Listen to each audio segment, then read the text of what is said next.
90.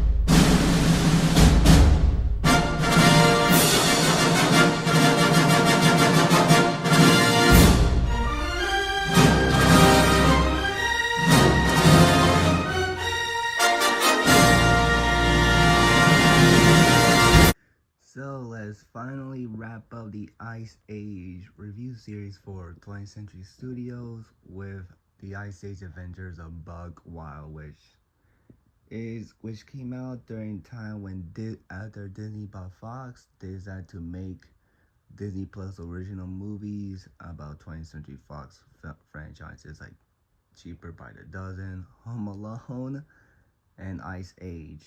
And they also did One Man Can Jump, but it was on Hulu.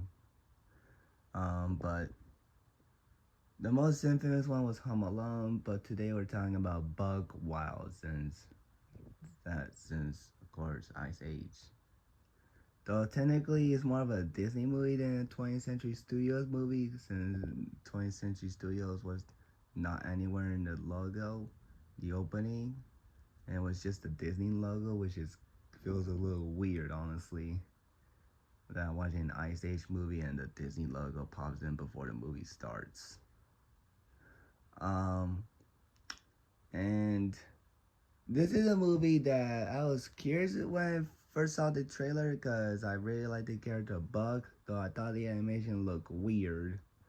And then I read the reviews of it and I was like, nah, I don't want to waste my time on it.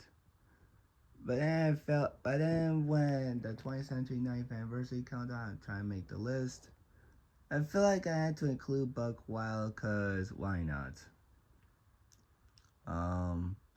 And honestly, if you thought Collision Course was the worst Ice Age movie, you have not seen Buck Wild, because this movie is not very good. This film is honestly kind of boring, honestly.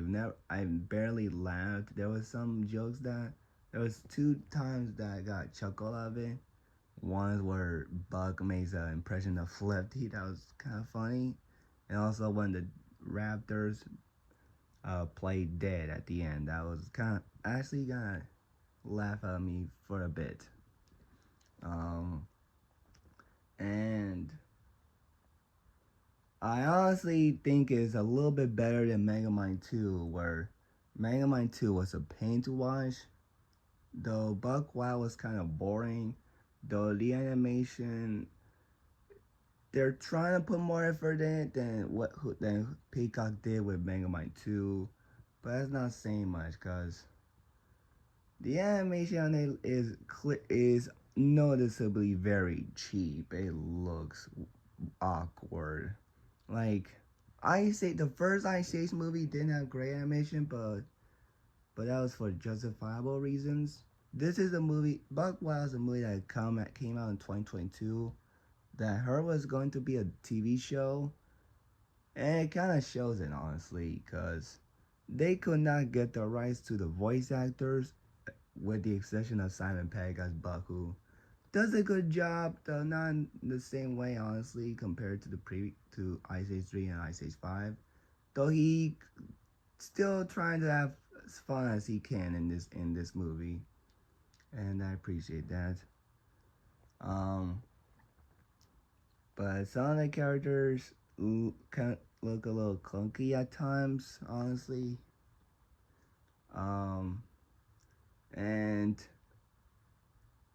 another big problem with the movie is that it is kind of a false advertising movie, because the poster and the title makes you think it's gonna be about Bug. It's not really. He's more of a side character, because the real protagonists in this movie are Crash and Eddie. I mean, the title card uh, is shown with Crash and Eddie, not Buck, Crash and Eddie. Why? I don't know. Like, if this movie was called Ice Age Adventures of Crash and Eddie, it probably would make more sense, but I feel like, I don't know if they wrote it as a Crash and Eddie movie and Disney was like, nah, Buck will be much popular, will get more attention. Or if they couldn't think of a story centered around Buck, so they thought of Crash and Eddie because they really like Buck in the Ice Age movies. It just feels strange to call it a Buck movie when it's not about Buck. Um, and honestly, and and let's get the elephant into the room. No Scrat. That was I knew about this few when it first came out, but I watching it it really makes me miss Scrat because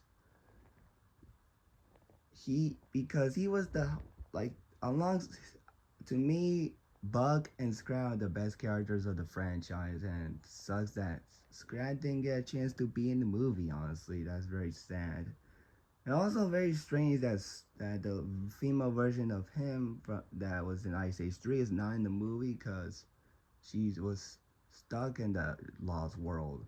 And also there was some animals in the Lost World that are not supposed to be in the Lost World. Like there was a bird from the first movie, the blue one with the orange beak. You're supposed to be in the Ice Age, not in the Lost World. What are you doing here?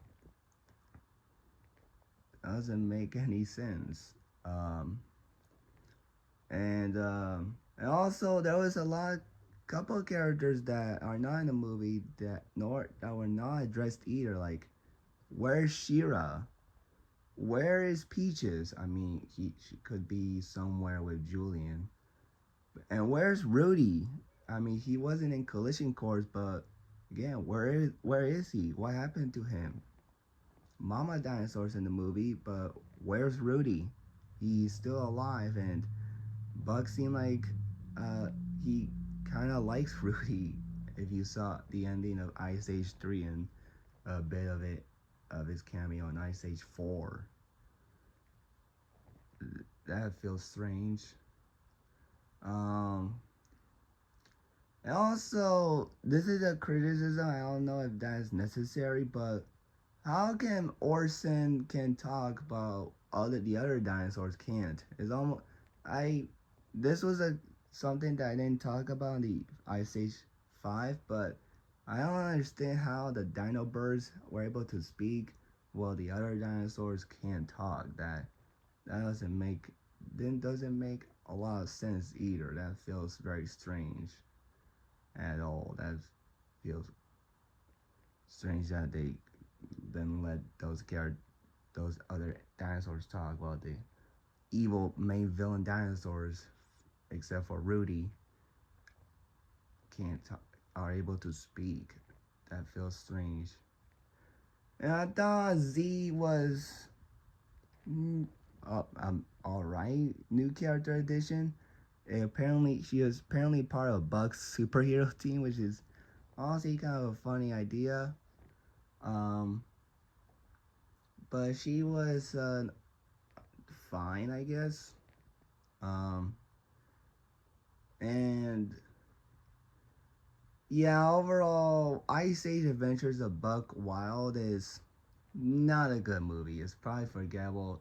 It's a movie that a kid can watch for one time and hopefully not for a second time. It's clearly made for little kids compared to the previous films. Um, but what are you guys' thoughts on Ice Age Adventures of Buck Wild? Let me know in the comments below. And how do you feel about Disney's treatment of Ice Age right now, since they're gonna make a sixth one next year? Let's have some high hopes for it. Maybe they can redeem the Ice Age franchise can be redeemed after three misfires, 4, 5, and Buck Wild. So we'll see about it. So let me know in the comments below your thoughts on Ice Age Adventures of Buck Wild in the comments below, and stay tuned for more 20th Century Studios 9th anniversary reviews.